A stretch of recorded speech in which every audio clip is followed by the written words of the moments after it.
네, 안녕하십니까. 금속 물리학 시간의 김정기입니다. 이제 진짜 마지막 강의죠. 한 학기 동안 이제 뭐 코로나 사태 때문에 별의별 일이 다 있었는데, 어, 어느덧 이제 14주차 마지막 리뷰 수업입니다. 그래서 13주차 이제 전반부 리뷰에서는 이제 재료의 전이의 이동이라든지 뭐 확산, 그리고 네, 확산과 같은 좀 확산 그리고 궤적립계 같은 좀 내용들에 대해서 리뷰를 했고요. 후반부에서는 이제 재료의 열처리 조직 변화, 뭐 이제 응고 상변태, 그리고 재료의 강화기구와 파괴에 관한 내용에 대해서 좀 리뷰를 하도록 하겠습니다. 그래서 뭐 일단 첫 번째 파트인 열처리 중 조직 변화의 3단계에 대해서 좀 설명을 드리자면은 크게 세 가지 단계가 있죠. 뭐 결정 회복, 그리고 재결정, 그리고 결정 성장 이렇게 세 가지 단계에서의 이제 조직 변화를 우리가 이런 식으로 이해를 했었고, 사실 뭐 조직 변화에 대한 내용은 이제 조직학 수업에서 어, 이미 한 단계 배웠기 때문에 크게 다루진 않았어요. 다만 이제 여기서 금속 물리학 시간에서는 조금 더 추가돼서 배웠던 게 이제 이러한 조직 변화가 왜 나타나는지에 대해서 조금 더 설명하는 시간을 가졌고요. 결국 이 3단계가 나타날 때 제일 중요한 스텝은 어디였다고 했었죠? 네, 바로 재결정 스텝이었습니다. 그래서 재결정 단계에서 그 미세 조직하고 기계적 특성에 가장 큰 변화가 나타나는 네, 그 단계에서 이제 네, 네, 가장 중요한 반응이 나타난다고 얘기를 했었습니다. 그래서 각각의 스텝에 대해서 또 간략하게 제가 설명을 했었는데요. 우선 첫 번째 회복 단계 같은 경우는 어떤 단계였죠? 그냥 재료 전이들만 이동하는 재료 전이의 일부 이동에 의해서 이제 그 기계적 특성 자체의 변화는 좀 상당히 적지만 이제 조직 내 잔육력이 어느 정도 해소되는 그런 단계라고 얘기를 했고요. 또 한 가지 특징이 이제 온도 해독에서도 온도 의존성이 있다고 했어요. 그래서 뭐 단결정의 예를 들어서 설명을 했었는데 이제 238K에서의 회복 속도가 253K에서의 회복 속도보다 좀 더 빠르게 일어나고요. 아무래도 온도가 높으면 좀 더 빠르게 일어나고, 그리고 결정 회복에 의해서 포화되는 전단 능력 자체도 상당히 온도에 의존적인, 그러니까 아레니우스식의 관계를 보인다고 했어요. 그래서 실제로 요 결과를 보게 되면은 이제 253K에서의 결과보다 283K에서의 포화 전단 능력이 이제 더 크게 떨어진 걸 알 수 있는데, 다만 회복은 단순 회복 상태이기 때문에 기기적 특성의 변화 자체가 막 드라마틱하진 않아요. 그래서 원래 항복 강도가 한 요 정도 된다고 하는데, 뭐 회복이 283K에서 회복이 된다고 하더라도 한 280 정도에서 왔다 갔다 하는 걸 봐서는 원래 강도까지 100% 원위치 할 수는 없다는 게 요 결과에 대한 해석입니다. 네, 그래서 이런 식으로 간단하게 회복을 설명했었고, 더 중요한 재결정에 대한 내용을 이제 제가 좀 더 길게 설명을 드렸어요. 그래서 재결정에 대한 정의는 이런 식으로 이제 정의가 된다고 했습니다. 그래서 열 에너지에 의해서 상대적으로 낮은 전위 밀도를 가지는 재결정 핵이 새로 형성되고, 네, 이 핵 생성에 의해서 재료 특성에 큰 변화가 발생을 한다고 했어요. 그래서 뭐 이런 과정이 시작이 될 때 그 얘네들의 반응 속도는 초기에는 아주 느리게 시작해요. 왜냐하면 핵생성이 돼야 되기 때문에 그렇죠. 그러다가 이제 실제로 이제 어느 정도 임계 시점에서 성장이 일어나게 되고, 거의 대부분의 조직이 이제 핵생성이 완료되는 시점에서는 반대로 또 느려진다고 했어요. 왜 느려지죠? 바로 구동력이 고갈되면서 느려진다고 했습니다. 그래서 하여튼 이런 식으로 보게 되면은 이제 그 재결정에 필요한 시간이 이제 처음부터 끝까지가 이렇게 정의가 되는데, 이때 필요한 시간 전체 t가 이제 온도에 대한 함수로 이제 표현이 된다고 했고, 이게 아레니우스식에 상당히 크게 의존을 하게 돼요.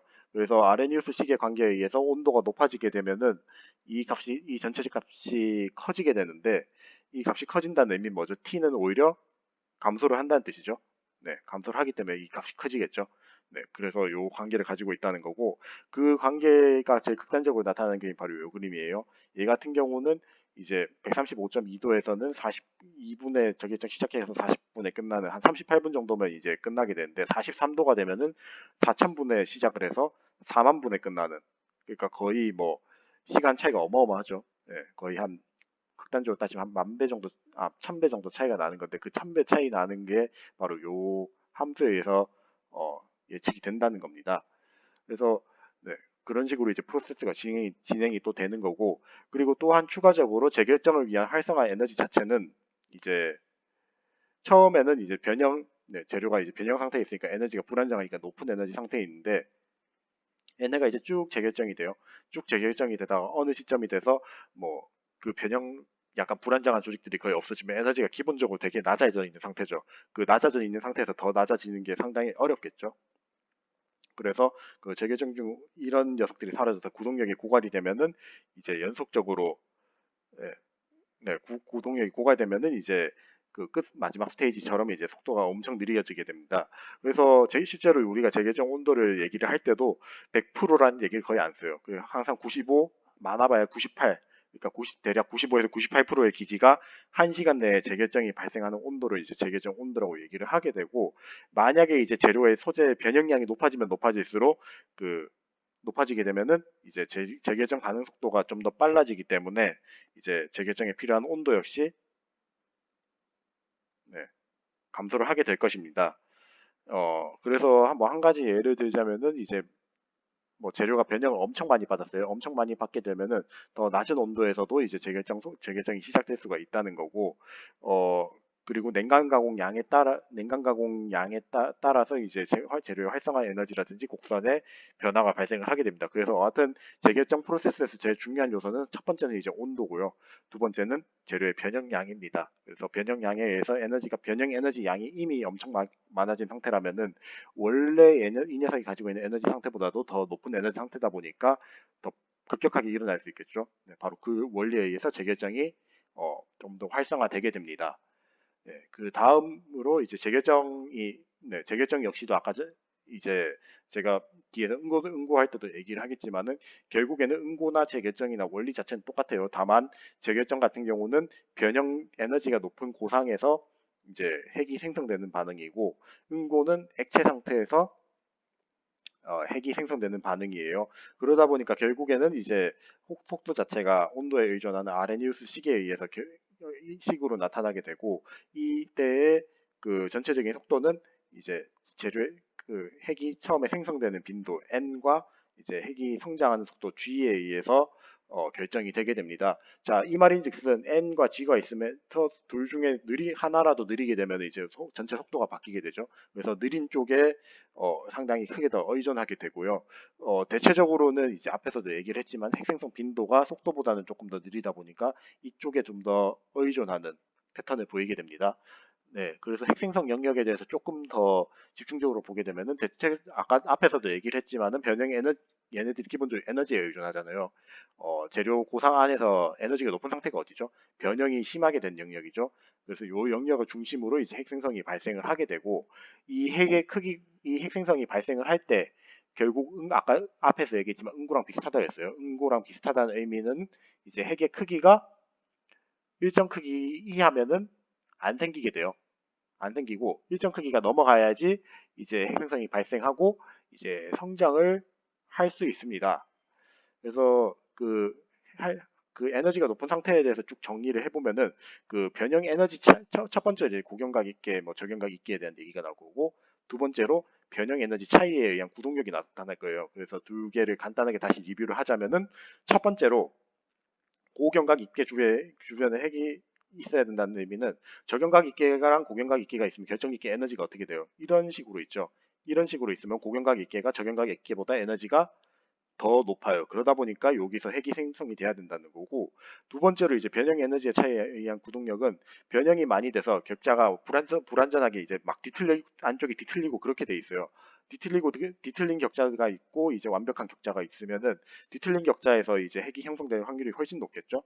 네. 그래서 이 뒤틀린 격자 상대적으로 이제 그 완벽한 격자가 이제 뒤틀린 격자를 이제 잠식을 해가지고 잡아먹어가는 형태로 이제 핵생성이 나타날 수 있다는 겁니다. 그래서 이 두 가지가 이제 기본적인 구동력이 되겠고, 어, 그리고 마지막 문장은 사실 이 첫 번째 문장하고 그냥 일맥상통하는 거예요. 그냥 최적이 이제 핵 크기보다 클 때 이제 핵생성이 된다는 거죠. 네, 그래서 이 원리는 네, 간단하게 아시면 될 것 같습니다. 마지막으로 이제 결정기 성장 같은 경우는 사실 뭐 이 아까 전에 핵 생성된 것들 중에서 이제 큰 녀석이 있고 작은 녀석들이 있는데, 큰 녀석이 이제 작은 녀석을 이제 잠식해가는 형식으로 해서 결정기계 소멸 및 성장이 일어난다는 건데, 왜 그럴까요? 결국 결정기계 역시도 따지고 보면은 불안정하죠. 네, 그냥 아예 없는 녀석보다는 이게 결정입이 있는 게 불안정합니다. 그렇기 때문에 이게 없어지는 거고, 이게 없어짐에 따라서 표면 에너지가 떨어지니까 네, 더 에너지가 더 낮아지게 되는 거겠죠. 네, 이런 패턴을 보이게 됩니다. 네, 그래서 이런 식으로 이제 결정이 성장이 일어날 때 패턴을 보게 되면은 초반에는 좀 잘 성장이 안 일어나다가 이게 어느 정도 궤도를 타게 되면은 거의 선형적으로 이렇게 나타나게 되는데 그 패턴을 그리게 되면은 거시적으로 보게 되면 대략 한 제곱근 관계를 보인다고 나타납니다. 예, 그래서 뭐 결정 나타나게 되는데 문제는 이제 더 추가적으로 생각을 해보자면은 결정기 성장 자체가 이제 결국에는 원자 확산에 의해서 일어나는 거잖아요. 얘네들도 원자 확산이 근데 어디에 의존해요? 온도에 의존하죠. 온도에 의존하다 보니까 이 속도 상수 k가 이제 이쪽에 의존을 하게 돼요.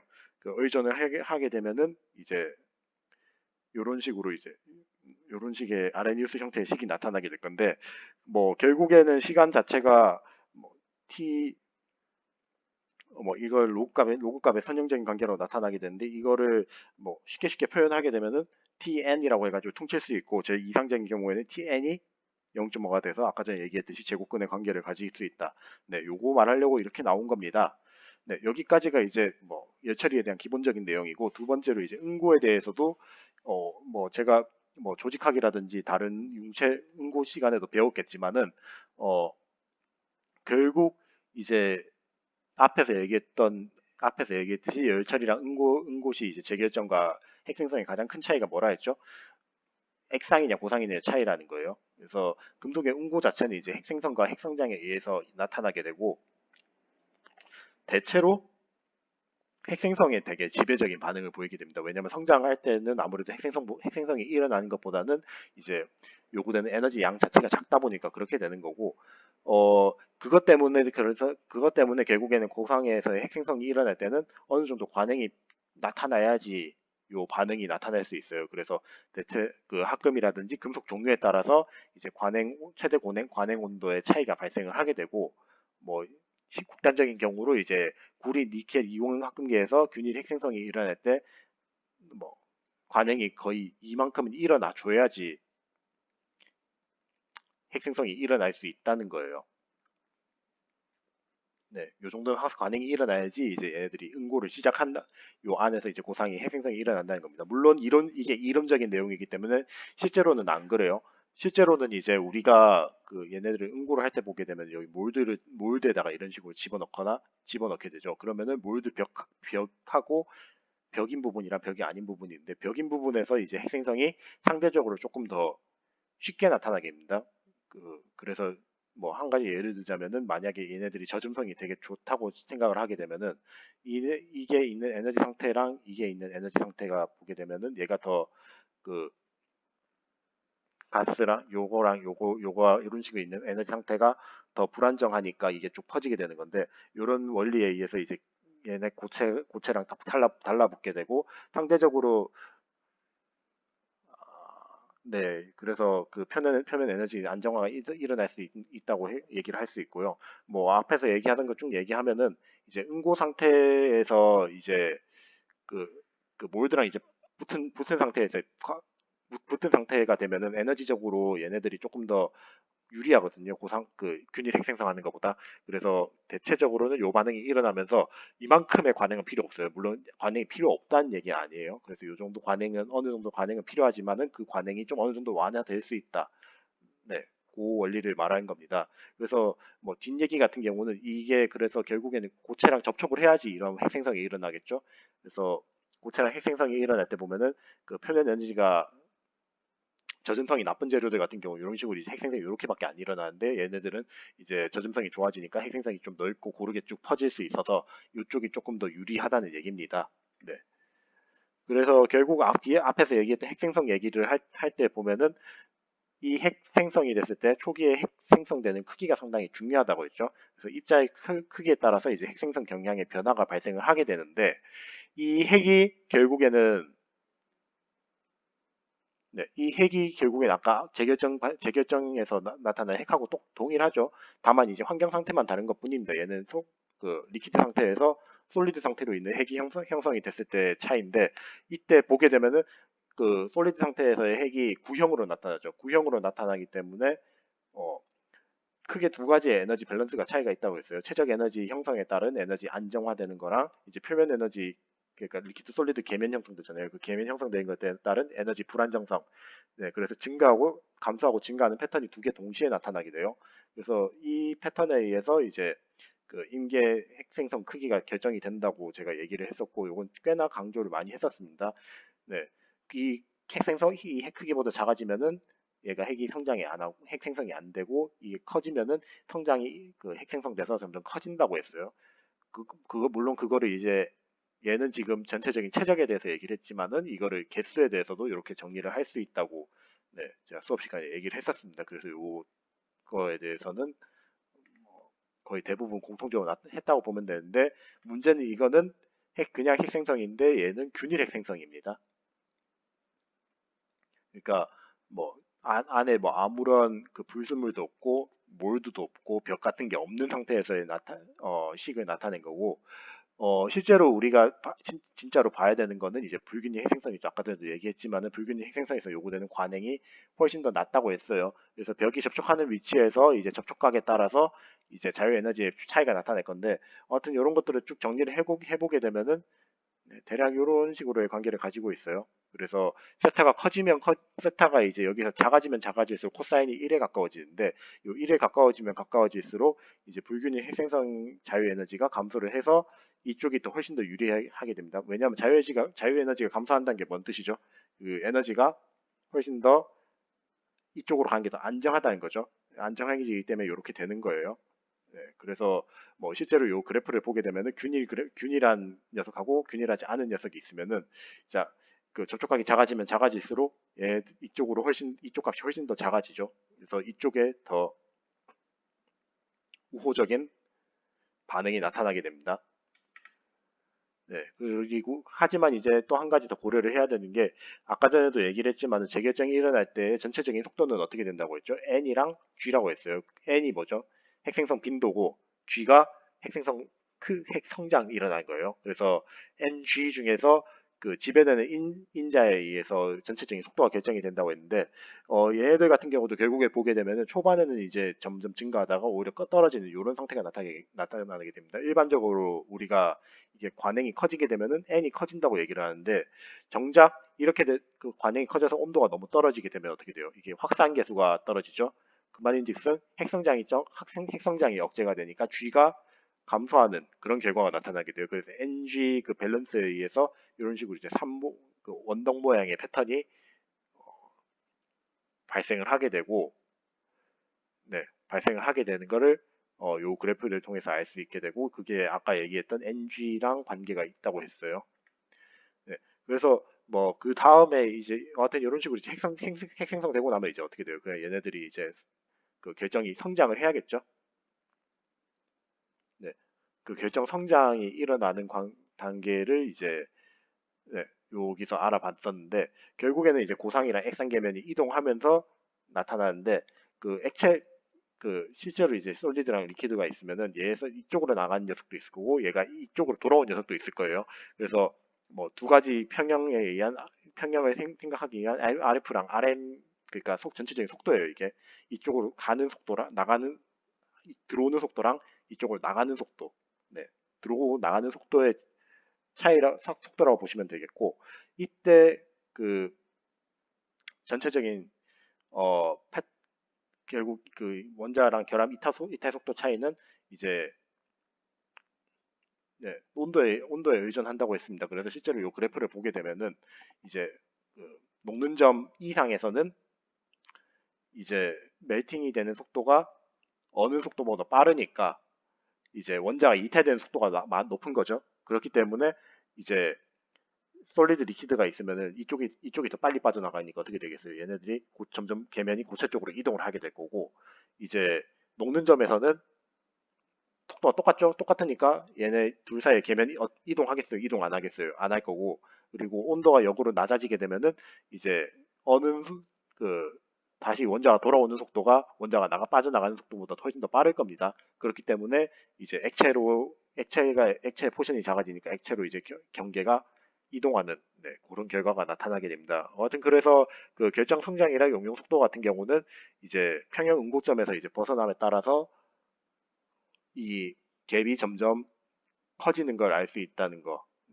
요까지 제가 그때 꽤나 비중을 두어서 설명했었어요. 자, 그래서 요까지가 이제 응고에 대한 기본적인 내용이었고, 그 응고가 일어날 때 결국 나타나는 녀석들이 뭐예요? 고체에서 상이죠. 상은 그래서 고체 내에서 거시적으로 동질적인 물질이라고 제가 설명을 했었습니다.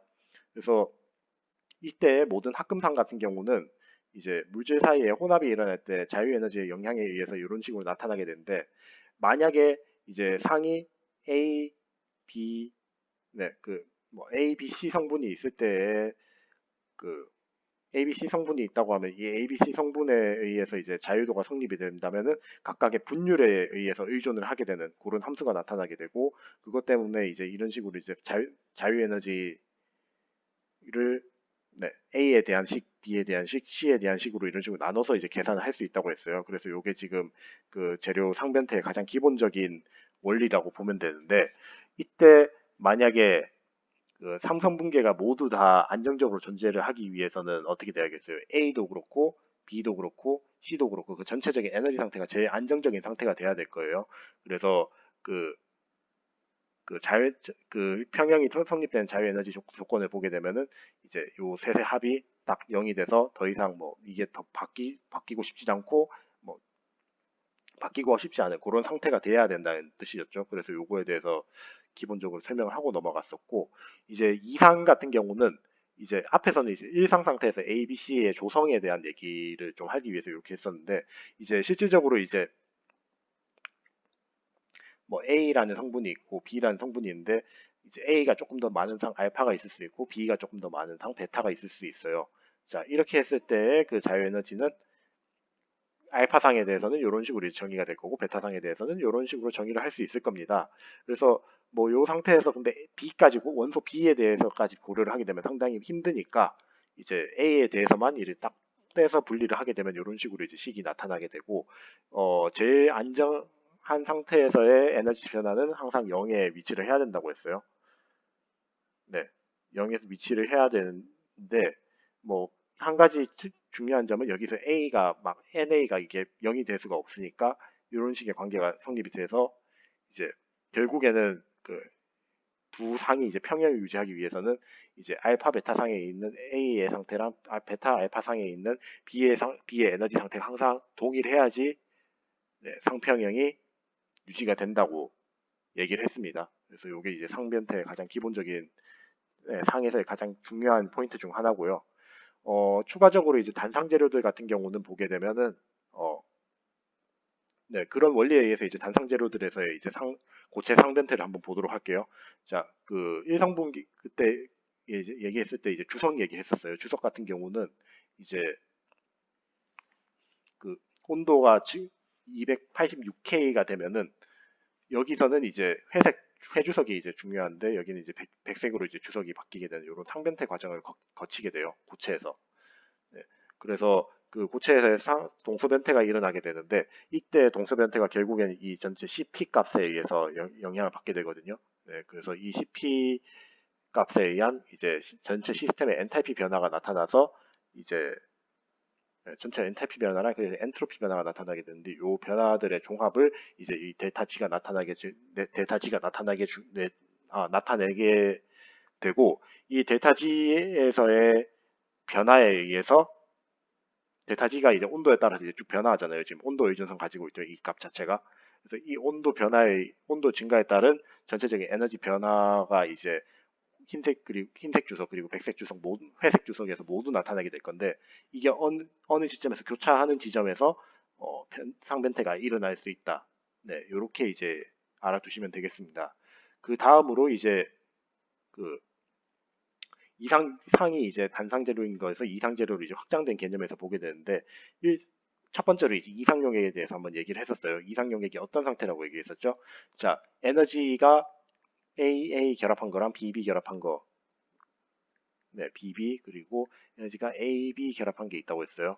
자, 그래서 AA, BB가 있는 일반적으로 에너지 상태가 그 이게 에너지 밸런스가 뭐 EA 플러스 EBB 분의 2가 이게 동일하게 되면은 항상 이제 모든 원자들이 그 랜덤하게 위치하려고 한다고 해요. 그러니까 쉽게 말해서 이 상태가 되게 되면은 이원계 원자 A랑 B가 뭉치지 않고 완전하게 분산이 돼가지고 뭐 A가 A랑 결합하건 B랑 결합하건 크게 상관이 없는 상태가 돼버립니다. 그러면은 이때 자유에너지 변화 같은 경우는 철저하게 재료의 그 분율에 의해서 네, 결정이 돼요. 그래서 이런 식으로의 선형적인 식이 나타나게 되는데 실제로는 근데 그러지 않죠. 실제로는 이제 AA 쪽으로 좀 더 AA, BB 간의 결합이 조금 더 치우쳐져 있거나 아니면 AB 간의 결합에 조금 더 치우쳐져 있어가지고 이제 그 대부분의 이상적이지 않은 고용체에서는 이런 식으로 특정 원자를 조금 더 선호를 하게 돼요.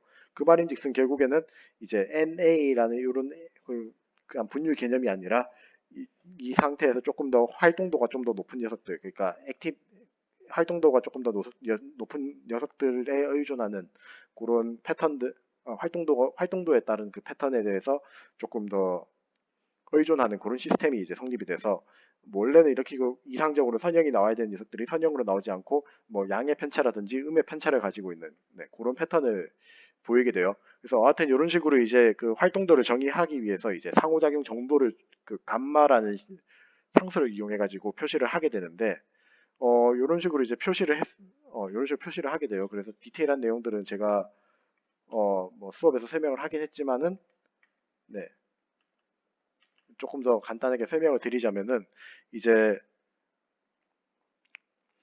일단은 일단 이상 용액에서 먼저 설명을 할게요. 이상 용액에서 같은 경우는 이제 뭐 NA 있고 NB 0.5인 상황에서 코나벤트로피브로부터의 자유에너지가 최대점. 그러니까 이 말인즉슨 뭐냐면 제일 안정한 점이에요.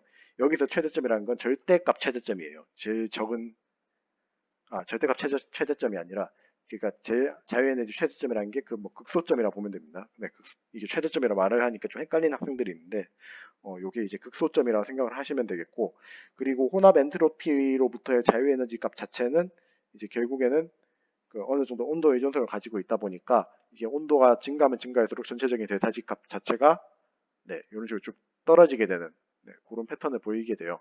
그래서 활동 뭐 비이상 용액에서의 거동에 대한 얘기는 제가 수업 시간에 따로 설명했기 때문에 뭐 디테일하게 하지는 않도록 하겠습니다. 그래서 하여튼 이런 식으로 이제 그 에너지를 에너지 곡선을 그리게 되면은 이제 특정 조성에서의 접선을 나타내 가지고 부분 분자 자유 에너지를 이런 식으로 나타낼 수 있거든요. 그 말인즉슨 이제 얘는 이제 단상인데 단상에서의 그 A의 에너지 상태랑 B의 에너지 상태를 분리를 할 수 있다는 거고 이때 이제 뭐 고용체 전체 혼합 고용체의 자유 에너지는 이상 용액 같은 경우는 이제 분율에 의해서 의존을 하게 됩니다. 물론 이제 이상이 되면은 각 상에서의 에너지 스테이트가 어느 정도 차이는 나타날 수 있어요. 그래서 이 차이는 네 이런 식으로 나타나게 될 거고 그 만약에 이제 두 상이 동일한 접선을 가지게 되면은 네 그러니까 뭐 쉽게 말해서 이 에너지 상태 이런 식으로 갖다 볼게요. 그러면은 A랑 알파상 베타상의 A, B가 모든 상태에서 동일한 조성을 가질 수 있다고 네 그림적으로도 이제 해석할 수 있어요. 물론 실질적으로 우리가 이거 그림을 이용해 가지고 좀 간단하게 설명을 하려고 쭉 나타냈는데 실제로는 이렇게는 안 나타나겠죠. 실제로는 뭐 이 곡선을 그리기 위해서는 수많은 수식이 필요한데 그 중에서 좀 약간 최대한 간략화를 시켰다고 보시면 되겠습니다. 그래서 그 점에 대해서만 알아주시면 될 것 같고 그리고 이런 식으로 결국에 그 서로 다른 상들이 나타나게 되면은 최종 결과물이 뭐예요? 뭐 평형이 나타날 수도 있겠지만은 변태할 수도 있고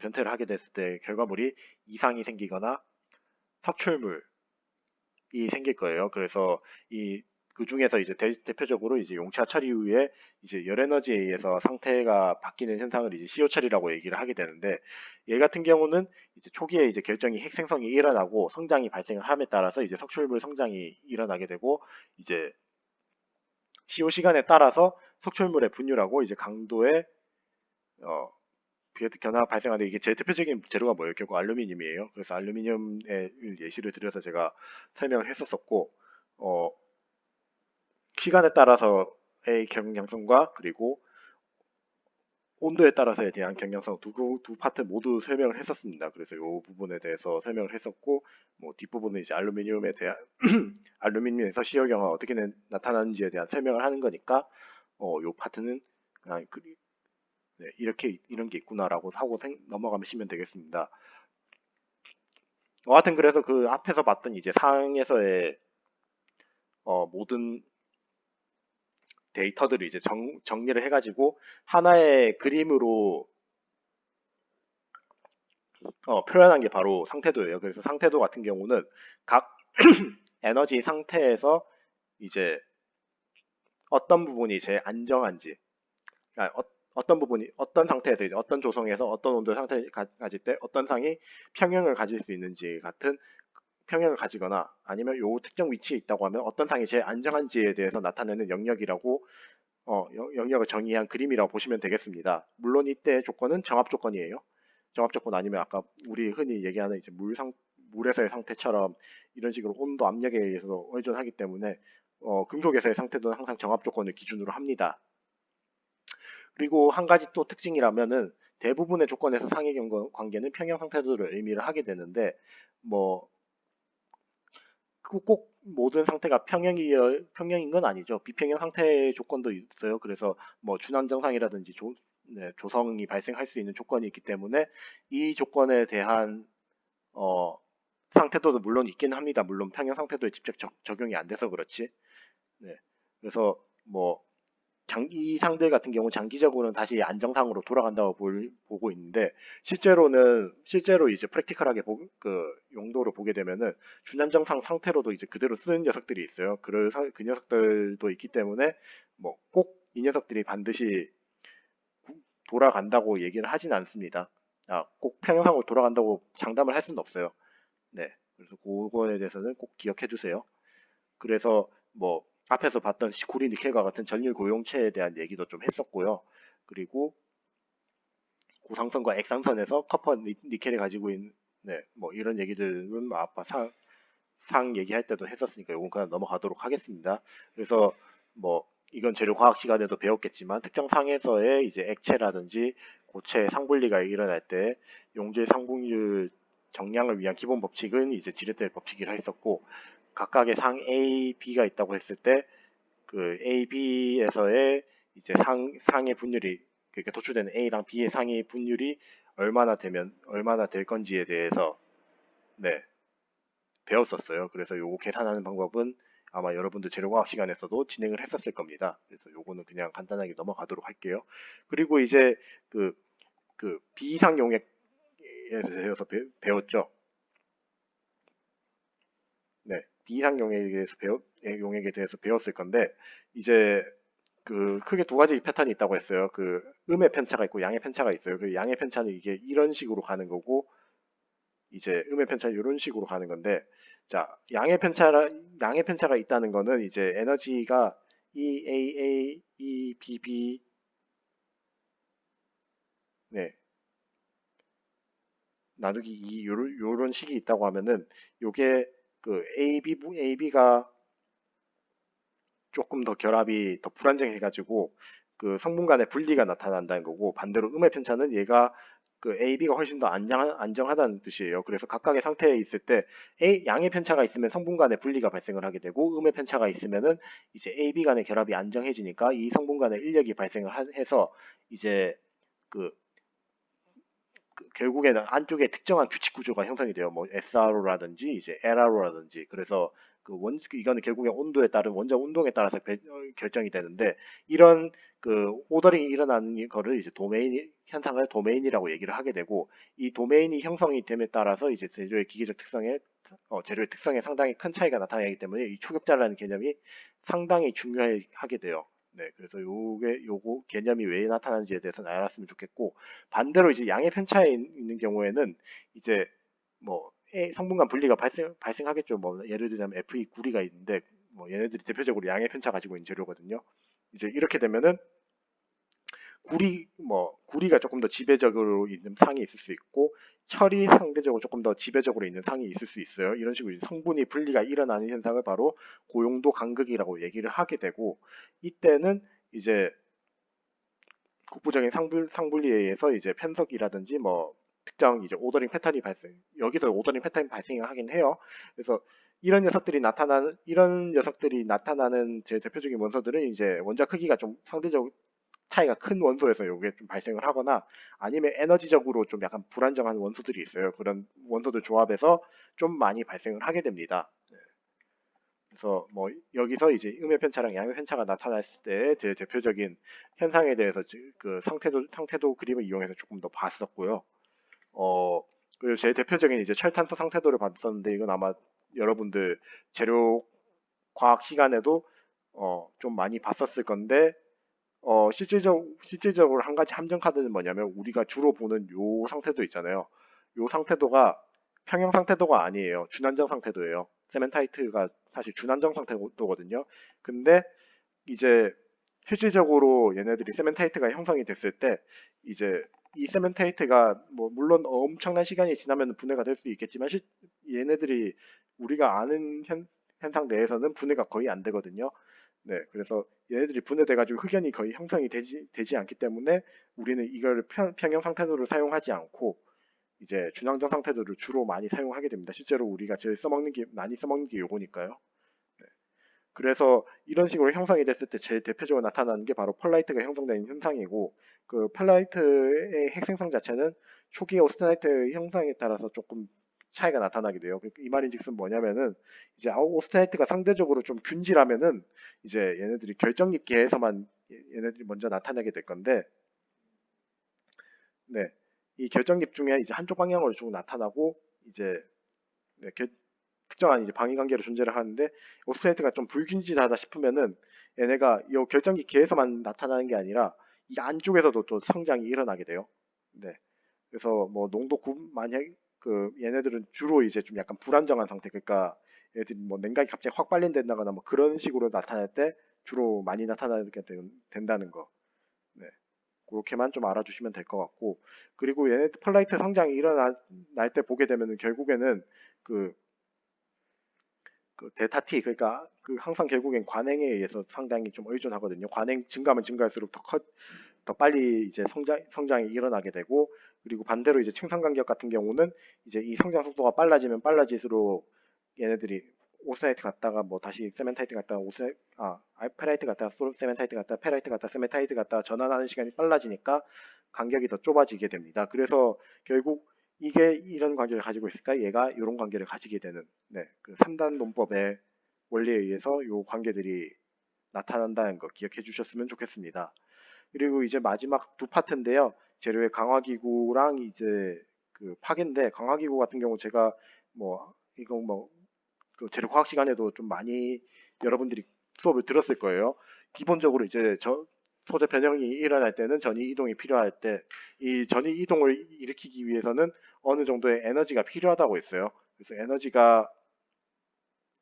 결국 그 에너지 저항이, 네, 에너지를 그 전위를 움직이기 위해서 필요한 에너지가 그 네, 전위 이동하기 위해서 필요한 에너지가 그 재료 강도잖아요. 그 강도인데 만약에 이제 그 조직 내에 추가적인 결함이 있다고 하면은 이 결함에 의해서 전위의 이동이 더 방해를 받겠죠. 더 이동이 방해를 받다 보니까 더 많은 에너지가 필요하게 됩니다. 그 말인즉슨 강도가 증가하게 된다는 거죠. 그 원리에 의해서 바로 이제 재료의 강화 기구가 성립이 되는 거고, 이제 대표적으로 크게 5개 정도가 있어요. 결정력 강화, 교용 강화, 석출물 강화, 전위 강화, 네, 고용 강화, 네, 네, 석출물 강화 2개죠. 네, 그래서 이렇게 4가지에 대해서 봤었고, 이거를 정량하기 위해서 이제 소재 분석을 해가지고 이제 과연 어떤 팩터가 더 중요한지에 대해서 얘기를 했었습니다. 그래서 뭐 결정 깊게 강화 현상에 대해서는 좀 뭐 여러분들이 잘 아실 거라고 생각을 하지만은 거기에 조금 더 더해서 물리학적인 지식을 좀 더 추가를 했어요. 자, 우리가 일반적으로 알고 있는 단결정이 아니라 다결정에서는 결정립이 상당히 많은데 이 녀석들이 이제 변형이 일어날 때 변형 모델을 보게 되면은 뭐 실질적으로 그냥 결정립 하나하나에서 슬립이 일어나서 쭉 벌어지게 되면 결정립들이 다 쭉 째지겠죠. 두 번째 그림처럼. 이런 식으로. 다 째지게 될 건데, 실제로 이거를 보게 되면은 그 서로 다른 방위에서 슬립이 일어날 때는, 네, 이런 불연속성이 나타나게 되는데 이 불연속성이 실제로 재료에서는 나타나지 않기 때문에 이 불연속적인 재료를 결정기 간의 불연속성을 보완하기 위해서 이제 전이들이 이런 식으로 결정기에 엉겨붙어서 추가되게 되는 그런 개념을 말했었어요. 이게 바로 GND에 대한 기본적인 개념이라고 얘기를 했었고, 단 이제 0.5 TM 이상의 온도에서는 이런 식으로 이제 미끄러짐 현상, 결정기 회전이 나타나서 이제 크리프 현상이 발생을 한다고 했었습니다. 자, 네, 그 현상에 대해서 얘기를 했었고, 그리고 그리고 이런 결정기계 주변의 전이 거동에 의해서 이제 결정기계의 전이가 부딪히게 되면은 방해를 받죠. 그 방해에 의해서 나타나는 강화 현상이 바로 결정기계 강화 현상이라고 얘기를 했었어요. 그래서 그 결정기계 강화 현상에서의 대표적인 시기, 이제 홀패치 시기라고 얘기를 했었고, 그 홀패치 관계가 왜 나타나는지에 대해서 이제 설명했어요. 디스로케이션 소스가 있고, 이제 전이가 이런 식으로 이제 이동을 하는데, 이 사이에서의 여극력에 의해서 여극력이 나타나기 때문에 이런 관계가 나타난다고 했었습니다. 그래서 실제로 실험적으로도 요런 식으로 이제 결정이 요 요거랑 이제 재료의 항복 강도가 선형적인 관계를 보이고 있다는 것도 보였고요. 그 다음으로 이제 고용 강화 같은 경우는 이제 원자 아까도 얘기했지만 친환경 고용체나 침입형 고용체가 뭐 특정 조건에 의해서 들어간다고 하더라도 결국에는 이 원자 크기 차이라든지 격자 뒤틀림을 어떻게 할 수가 없다고 했어요. 그래서 그 뒤틀림에 의해서 부적인 응력장이 발생을 했을 때 이제 각각의 이제 용질 원자 크기, 원자 종류에 따라서 뭐 강화 현상의 차이가 발생을 하게 될 거고, 그 원자 대체적으로 이런 것 같은 경우는 농도가 증가하면 증가할수록 당연히 고용 강화가 커지게 될 겁니다. 그래서 그거에 대해서 알아주셨으면 좋겠고, 그리고 추가적으로 이제 알파상이랑 베타상 같이 이제 상이 다른 녀석들이 있을 경우에는 이제 뭐 각각 뭐 알파상에 대한 강도, 베타상에 대한 강도가 있으면 요거에 서로 해당되는 볼륨 프랙션에 의해서 이제 소재의 강도가 결정이 된다고 했어요. 그래서 이걸 루로브 믹스처라고 얘기를 하게 되고, 단 이게 연신율 같은 경우는 이제 이런 단순한 식에서는 좀 맞지 않고 약간 소재의 강도의 영향을 좀 받다 보니까 포스트 베이스드 루로브 믹스처라는 식에 의해서 이제 소재의 어, 특성을 결정을 하게 됩니다. 그래서 한마디로 말씀드리자면은 강한 놈을 조금 더 따르게 되는, 그런 패턴을 보이게 됩니다. 네, 그리고 마지막으로 이제 재료의 턱출물에 대해서도 얘기를 했었죠. 크게 전단기구가 있고 우회기구가 있어가지고 이제 전단기구 같은 경우는 기지랑 정합성 가지고 있는 석출물에서 전이가 쭉 통과를 하면서 이제 가를 때 필요한 힘을 이제 정의를 한 거고, 우회기구 같은 경우는 이제 석출물 크기가 너무 크다 보니까 이제 전이가 더 이상 얘를 가르지 못하고 부정합 관계에 있다 보니까 이제 석출물을 막 둘러싸서 우회하면서 전이 루프를 형성할 때 필요한 힘입니다. 그래서 전단기구 같은 경우는 이제 석출물의 크기가 커지면 커질수록 이게 조금 더 커지게 되고, 우회기구 같은 경우는 커지면 커질수록 더 감소하는 그런 패턴 보인다고, 이거는 아마 여러분들이 이전에도 좀 많이 들었을 거예요. 그리고 그 다음으로 이제 전이 강화 같은 경우는 우리가 첫 시간에서 배웠던 응력장하고도 결국 관련이 있는 거예요. 전이들이 이제 서로 이제 만나게 되면은 에너지 장벽이 형성이 되는데, 이 에너지 장벽에 의해서 전이가 이동하는데 추가적인 에너지가 필요해서 강도 증가가 일어나게 되는 거고, 어, 추가적으로 이제 전이들 같은 경우는 어떻게 된다고 했어요? 전이가 형성이 될 수도 있지만 소멸이 될 수도 있다고 했어요. 그래서 이 밸런스에 의해서 이제 가공 경화율의 차이가 발생을 한다고 얘기를 했었습니다. 그리고 이제 마지막 시간에 우리가 이제 파괴에 대해서 배웠었는데, 파괴는 가장 그냥 기본적인 내용에 대해서만 얘기를 했어요. 약간 좀 개론적인 내용에 대해서만. 그래서 뭐 연성, 취성, 피로 파괴에 대해서 얘기를 했었고, 그 재료의 조직이라든지 소재 응력 분포에 따라서 이제 금속 파괴 패턴이 바뀐다고 했어요. 그래서 파괴 패턴은 총 4개에 대해서 배웠었고, 뭐 슬립이 하나만 있는 경우, 그리고 여러 가지 슬립이 동시에 발생하는 경우, 그리고 쌍정이 형성되는 경우, 그리고 이제 특정 면에 따라서 이제 쪼개지는 그런 벽대 파괴 현상까지 4가지의 현상에 대해서 얘기를 했었고, 그 중에서 이제 벽계 균열이 왜 나타나는지에 대해서 얘기했어요. 그래서 그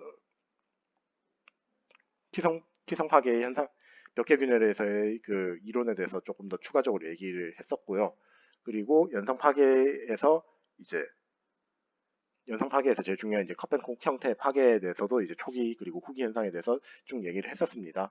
네, 그래서 그리고 마지막으로 이제 피로 파괴 같은 경우는 이제 원래 이제 항복 그 인장 강도 이상이 됐을 때 이제 파괴가 일어나는데 그러지 않고 상대적으로 좀 낮은 하중에서 이제 반복적으로 이제 부과되는 환경에서 피로가 이제 균열이 막 성장해가지고 순간적으로 이제 나중에 그 화중에 좀 더 막 걸리면은 순간적으로 이제 파괴가 일어나는 현상이라고 얘기했었어요.